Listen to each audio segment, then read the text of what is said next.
New York police department نے New York میں 2 روز قبل Pakistan American off duty police officer Adeed Fayyaz پر گولی چلا کر اسے زخمی کرنے والے ملزم کو ویسٹ چیسٹر کے علاقے سے گرفتار کر لیا۔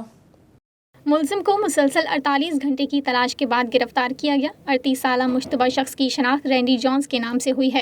ملزم واردات کے بعد اپ اسٹیٹ کے علاقے میں فرار ہو گیا تھا، جہاں سے اسے حراست میں لیا گیا۔ ملزم کی گرفتاری ویسٹر کے علاقے سے عمل میں آئی ہے۔ بتایا گیا ہے کہ پولیس اس واقعے کے بعد مسلسل ملزم کی تلاش کر رہی تھی اور اسے مختلف طریقوں سے ٹریک کر کے گرفتار کیا گیا ہے۔ ملزم رینڈی جونز کو پولیس آفیسر عدید فیاض کی ہتھکڑی لگا کر واپس بروکلن لے جایا گیا۔ رینڈی جونز پر مشرقی نیو یارک میں ہفتے کے روز ہونے والی فائرنگ کے الزام میں فرد جرم عائد ہونے کی توقع ہے۔ مشتبہ شوٹر کا لمبا مجرمانہ ریکارڈ ہے۔ اس کی ریپ شیٹ میں 22 مقدمات شامل ہیں، جن میں چوری، ہراساں کرنا اور گلا گھونٹنا شامل ہے۔